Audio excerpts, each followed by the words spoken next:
And welcome to the Security Guy and the CIA Spy podcast.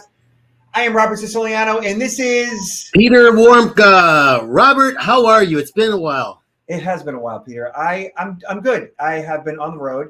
I did a presentation yesterday in Louisiana to the Louisiana Association of Realtors. Spoke to 200 plus people. They are a lot of fun down there. I was on a big stage in front of lots of people, and haven't done a lot of that due to COVID, obviously. But yeah, the energy and the reaction from the audience and the interaction was engaging. It was fun. It was lively. Lots of questions, and that's really how it should be. You know. How about you, Peter?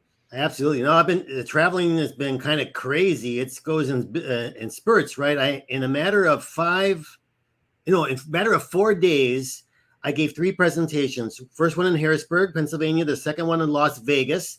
The third one back in Philadelphia. So you imagine how much time I was spending in the airplane and the airports. That's the only downside. Being in person is far better than the virtual. It is so much better, as you know. But now we got to deal with the travel aspect, going through TSA, going through the airports, flight delays, cancellations, rerouting. My wife says, well, you asked for it. You used to complain about virtual. Now you got to deal with the travel. But that's fine. It's good.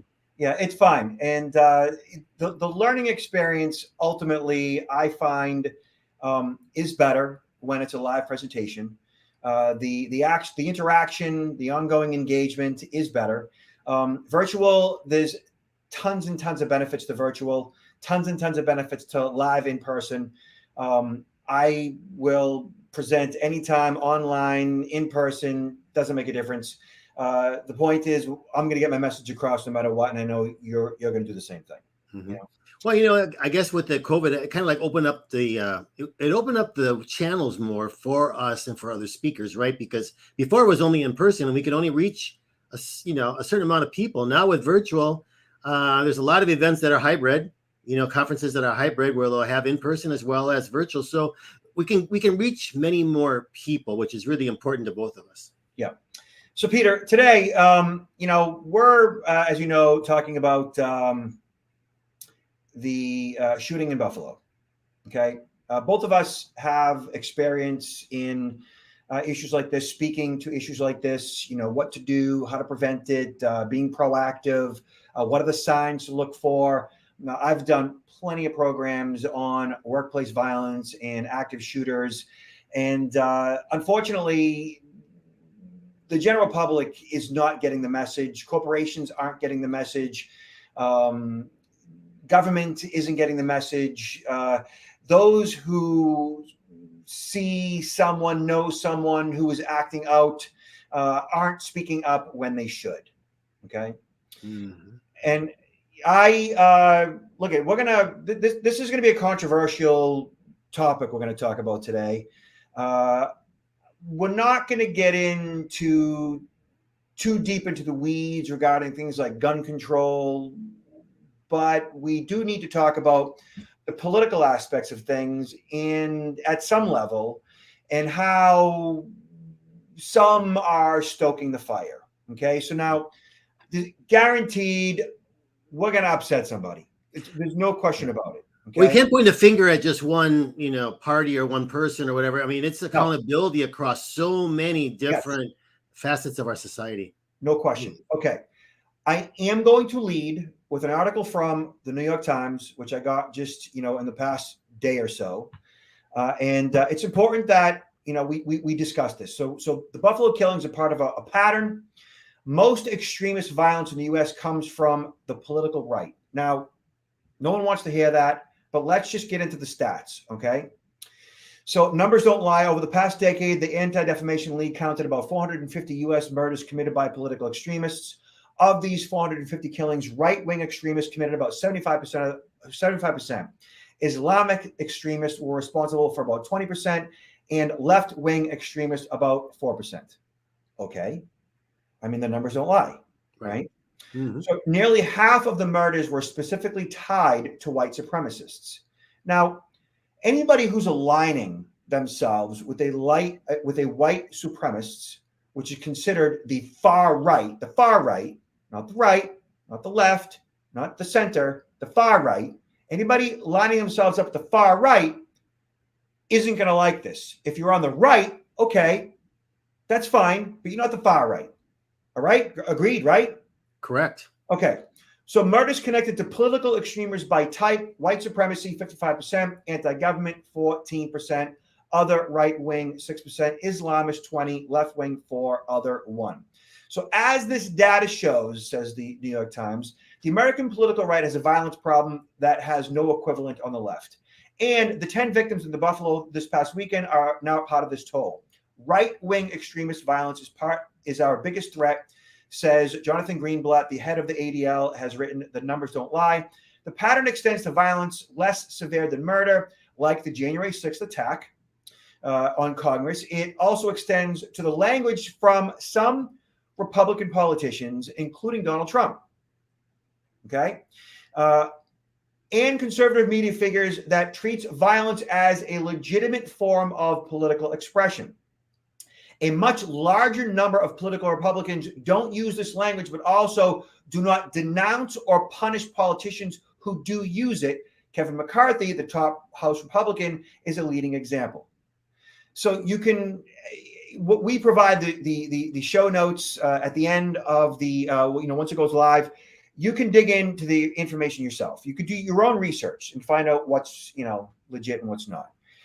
It's important to emphasize that not all extremist violence comes from the right, and that the precise explanation of any one attack can be murky, involving a mixture of ideology, definitely mental illness, gun access, and more. The immediate aftermath of an attack, people are sometimes too quick to claim direct cause and effect, but it is also incorrect to pretend the right-wing violence and left-wing violence are equivalent problems. So, thoughts? I would like to insert something here. It's kind of interesting because I think we always, to give some perspective, need to compare what happens inside of America to what happens in other countries around the world, because there's not only this pattern of right-wing extremists in the United States, there's a lot of it in other countries. There's a lot of it through parts of Europe, Western, Central, and even Eastern Europe.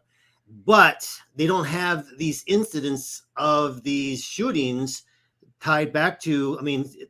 So we have a problem. We have some of the same issues in other countries, but here it's manifested in this violence more in than in these other countries that also have severe cases of extreme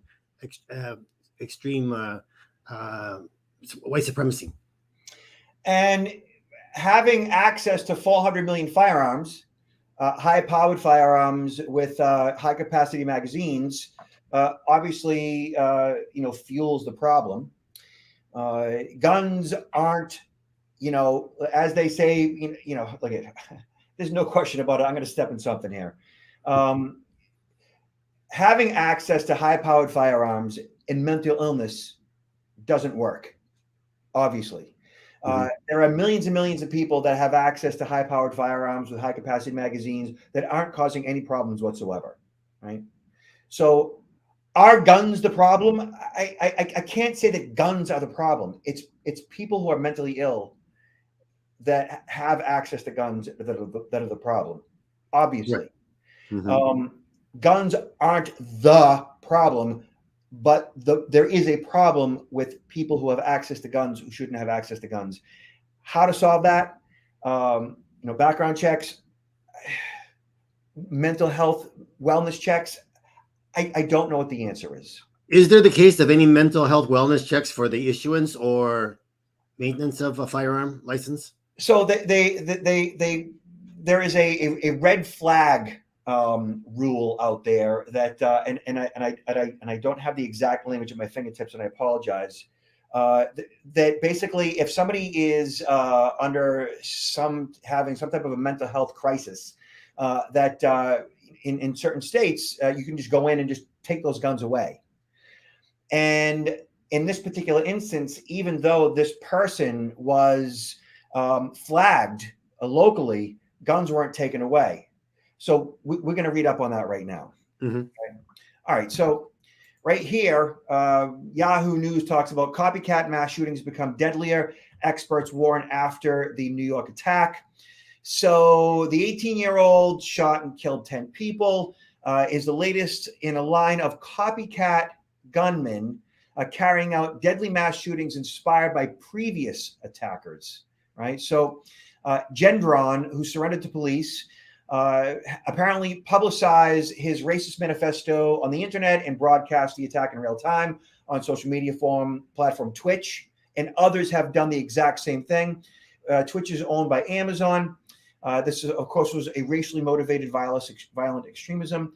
Experts say the trend of mostly young white men being inspired by previous racist gun massacres is on the rise, citing recent mass shootings, including the 2015 attack at a black church in Charleston, South Carolina. And actually, on the perpetrator's gun in this particular crime, he had written in gray marker Dylan Roof, who perpetrated that crime. Mm-hmm. Okay? Mm-hmm. So he obviously was motivated by Dylan Roof.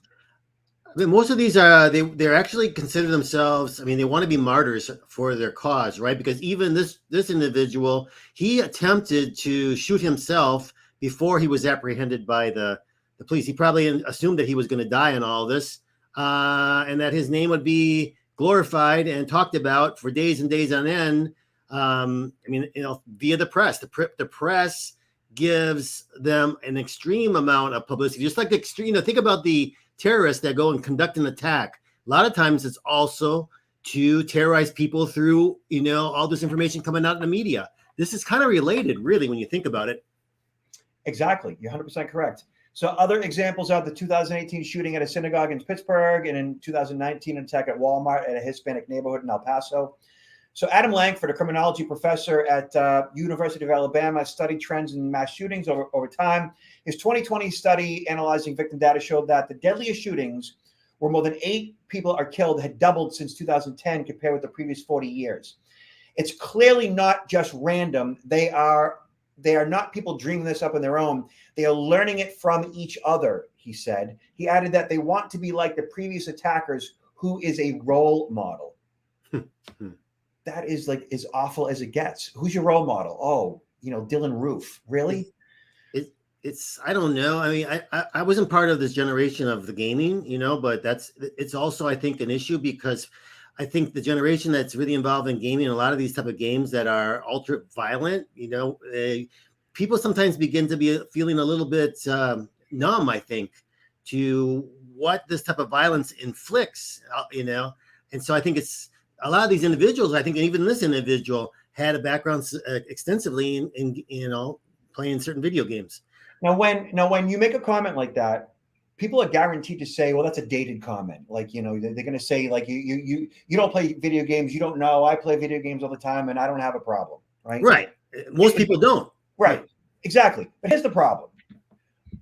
People are definitely some people who don't think like you and I do, who are unstable, become desensitized to violence based on the consumption of violent video games.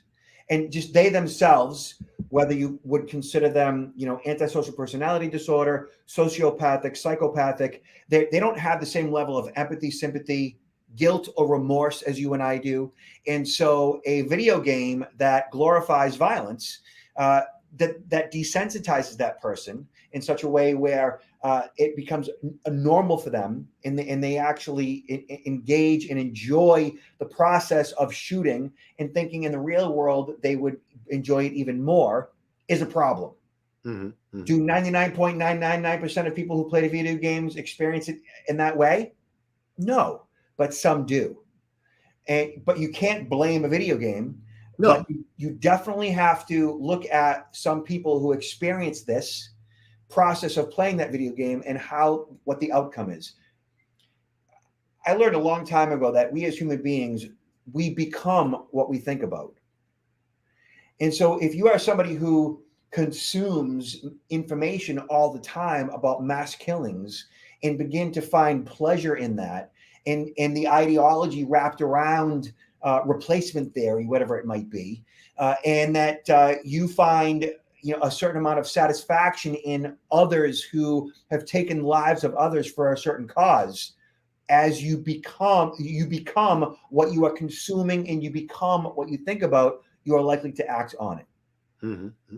Well, I think in almost every single case, this doesn't happen in a vacuum where it's like, oh, that's surprising. We never saw anything happen in this individual's past that would indicate that there was a concern. In almost every case, there have been people, whether it could have been maybe, I don't know. They haven't really mentioned too much about his parents, but he's only 18 years old.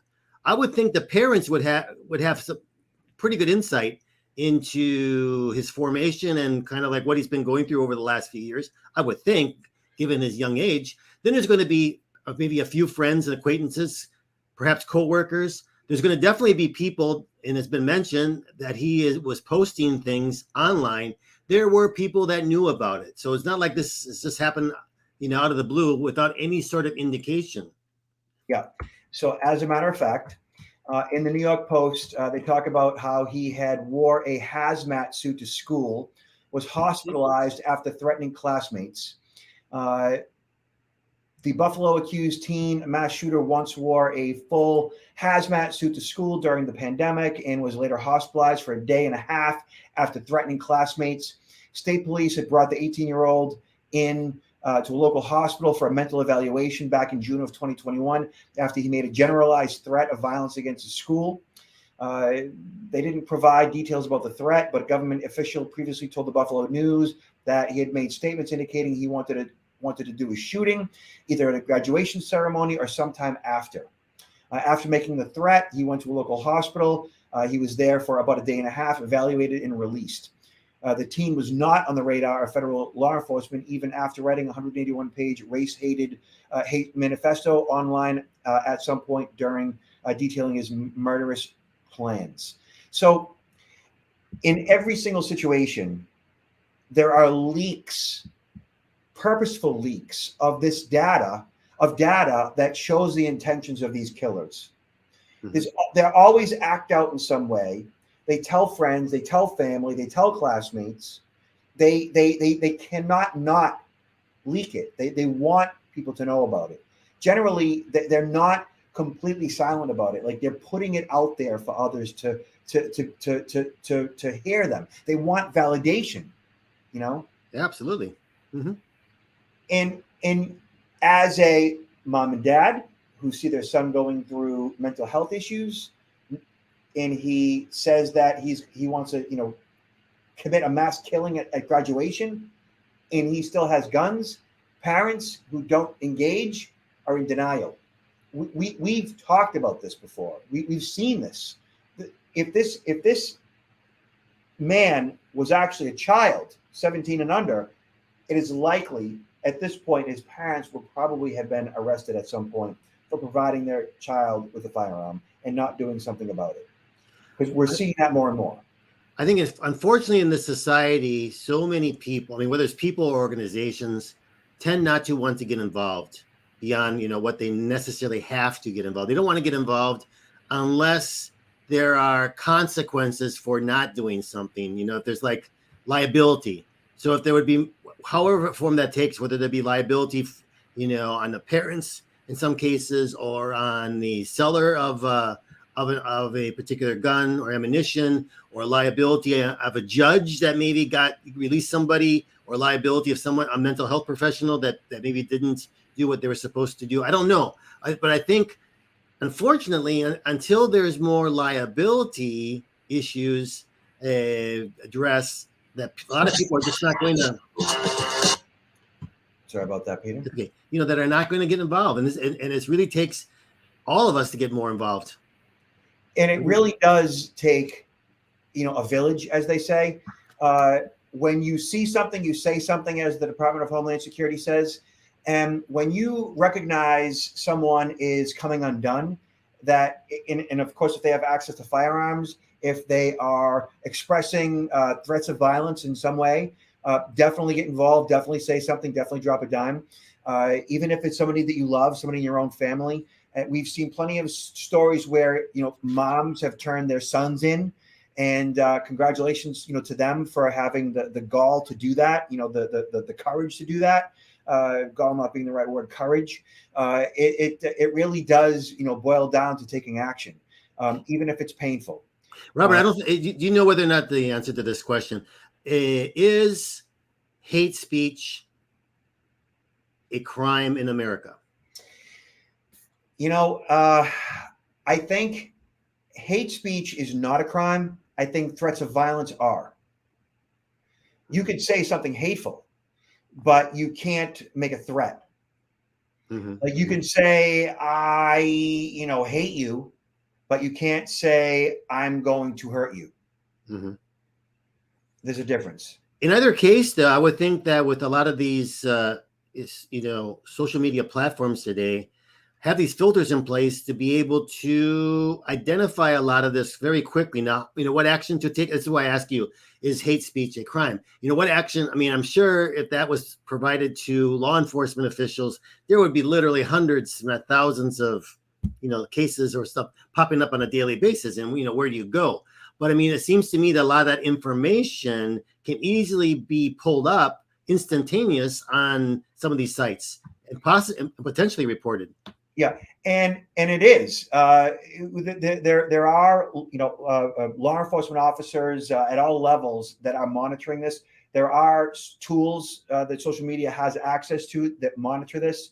The unfortunate part is that you have probably tens of thousands of people just like this Peyton Gendron that are planning an attack, and I would say tens of thousands. That may or may not follow through with it. Maybe hundreds follow through with it. And I would say maybe dozens are thwarted. Right? Only a few are thwarted compared to how many actually actually follow through with it. So here MSN talks about a new generation of white supremacist killer shedding blood with internet winks, memes, and live streams. So bored during the early days of the pandemic, he logged into the 4chan message board website to browse ironic memes and infographics and spread the ideas that the white race is going extinct.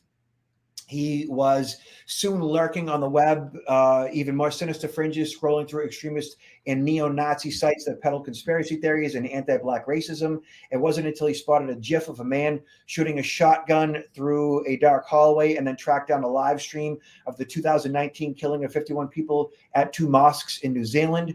That Gendron appeared to have found his calling as a virulently racist copycat mass shooter with a craving for notoriety.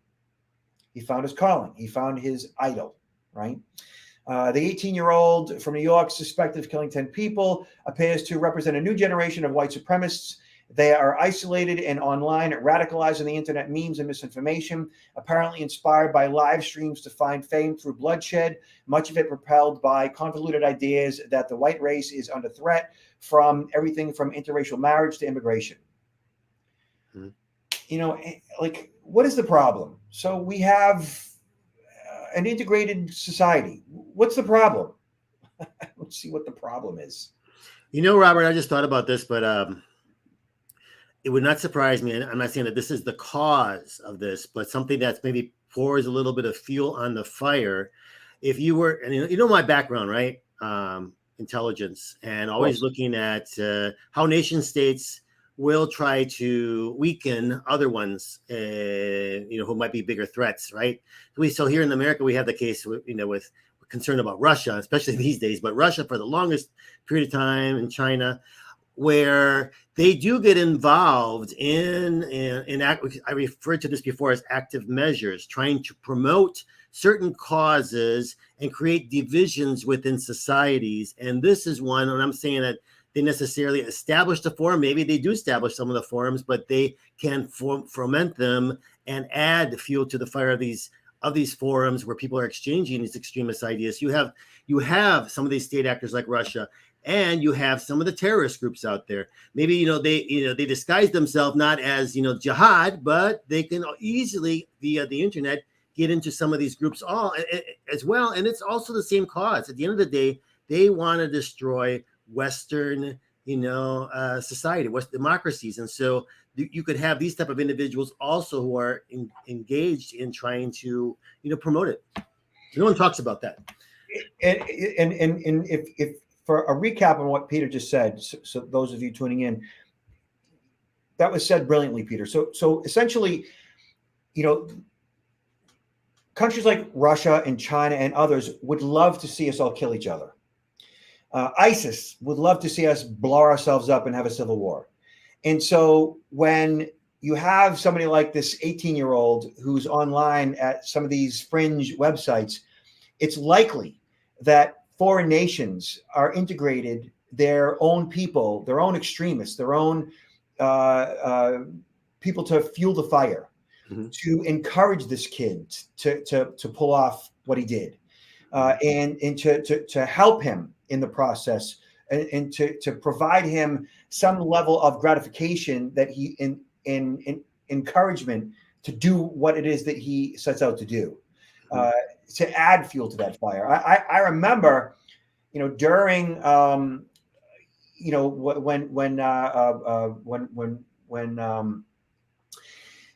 when BLM was doing all their marches and all the racial strife that we experienced during the Trump administration, and I had something to say about what was going on, it was obvious that there were internet trolls infecting my feed in such a way where they were coming out as white supremacists and on my own feed, countering what I was saying. So speaking to, Kaepernick kneeling in the field and why he did what he did, I would speak to it in such a way where, he's doing it specifically because, young black men are being killed by law enforcement officers. And that's a horrible thing. And that's all this man is doing, is bringing attention to that. That's why he's protesting. It's not because of the flag. He's doing it because he wants to bring attention to, young black men being killed. And my feed would immediately be infiltrated with all these memes that it was obvious to me weren't actually humans. It was like bots specifically trying to add fuel to the fire. Yes. And that's the point, they want to divide us. And if we are divided, it's easy to conquer us. So yeah, brilliant insight, Peter. Yeah.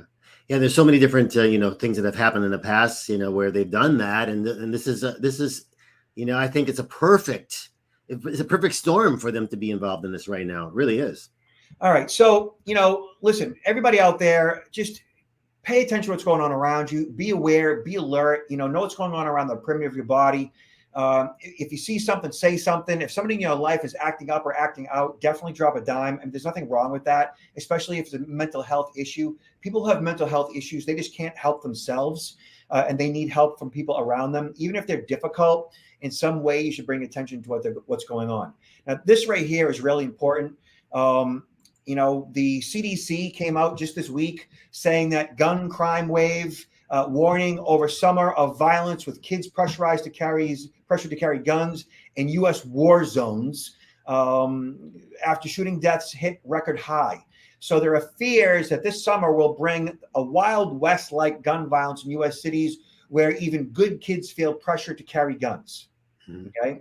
This feeling of an impending storm follows Monday's CDC analysis of shooting deaths during the pandemic, which reached levels Americans haven't seen since 1968 and disproportionately impacted Black men. So the red states have the highest firearm mortality rates, according to the CDC. That's significant. Think about that. I think there was a rise in shootings during the pandemic, but I think it was more limited to smaller shootings in certain communities, and that's, if you compare it to mass shootings, I think mass shootings overall were way down during the pandemic than during the pandemic. I think these are more incidences, but I think smaller compared to before. And I think now we're starting to see some of the mass shootings again. My fear is that they are right. I mean, that there will be more. And what could happen, it will force us, society, once again, to become more isolationist, right? Because during the pandemic, people weren't going out. They were afraid of getting the virus. They started to do a lot of things online. They're shopping online, attending religious services online, etc. If we get to the point, I hope we don't, but there's that danger that with increased amount of mass shootings, people are going to be afraid to go to the mall. They're going to be afraid to go to Walmart. They're going to be afraid to go to the stores. And they might say, well, I'm going to order this online. I don't want to go out into these places where there's going to be a lot of people. I mean, I hope that doesn't happen, but there's always that risk. I'm not sure I agree. only because I think that people are just so hungry to get out. Mm-hmm. There is definitely going to be a part of the population that will be afraid to leave their house, but I just think that people are just going to get out. We are social creatures. And the other part of it is, like, people say, it can't happen to me. So they function at a level of denial, which actually, like, is a survival mechanism. So that remains to be seen, right? So Right. it says that firearms were involved in 79% of all homicides in 2020, a 35% increase from 2019. According to a May 10th report published by the Centers for Disease Control, there were 19,384 gun murders in 2020, which surpassed the previous high of 18,253 recorded by the CDC in 1993. The sky-high number of firearm murders coincided with the pandemic-fueled spike in gun sales. In 2020, the number of monthly federal background checks for guns purchases were consistently at least 20% higher than the same month in 2019. So it's about to be a crazy summer, and you can feel it in the air, some say. Look at like your head being on a swivel, look to the right, looking to the left, knowing what's going on behind you. When you see someone acting up, pay attention, be alert, be aware. I think that, with what's going on out there, people, like, you always hear people talk about, just being real, just be real. And people being real today means them being their true self. And I have a feeling based on observation that people being real is that people who are angry are angrier. People who are kind are kinder. People who are impatient are more impatient, right? People who are violent are more violent. So people are more real. I think over the past 5 to 6 years, people have essentially, whatever they are or whatever they were, they've come out of the closet in so many ways. Their true selves are exposed, and they're not apologizing for it. And you see it all over social media. And I think that's a problem. I think you're right. Because it's causing a significant amount of divisiveness. And it's going to get worse unless people just get nicer. And I don't know if that's even possible. Well, we can't give up. We got to maintain a positive attitude. And I think your comment, really, we got to be aware. Situational awareness. In this country for years, decades, we've kind of didn't have to worry about looking over our shoulder or looking right or left, but in a lot of other countries you do, because I've been living in a lot of these other countries. But people are just sort of like, even when they drive their car, they never look in the rearview mirror or the side mirrors. You just, but you really got to know what's going on, because otherwise you're not going to be able to react. Right. And it's not about being paranoid. It's not about worrying. It's about taking control in such a way where you are on your toes, you're aware, you're alert, you're knowing what's going on around the perimeter of your body, 50 to 100 feet at all times, that you are cognizant of your environment and of all those around you and what their intentions are. What their facial expressions say, what their body language exudes, what their voice is telling you, right? The tonation in their voice. And if you, encounter somebody with a firearm who means to do harm, you have two options: run the opposite direction or run towards them. And running towards them, in many situations, if you don't have a firearm, is extremely, extremely volatile and difficult, and for some, virtually impossible. Peter? Yeah, I agree 100%. I just thought about this. I've been conditioned for such a long period of time. When I see somebody, or especially if someone's kind of like approaching in my direction, I look at two things. I look in their eyes and I look at their hands. For everybody, I always look at those two areas right away, because then I can determine whether or not they could, be a threat in some way, just by looking at it. And because if you're looking at their eyes, usually if they're going to be a threat, they're going to be, people that are going to be a threat, they're going to be looking at you. They're going to be looking at you, your eyes, and they're probably going to be carrying something. So maybe that's my paranoia, but I feel pretty much more aware of my surroundings by doing by exercising that sort of. I don't call that paranoia. I call that training. Mm-hmm. That's your training, Peter. Mm-hmm. And if more people did that, I think that more opportunities where people were acting out will be stopped. Mhm. Yeah. And on that note, Peter, what do you got to plug?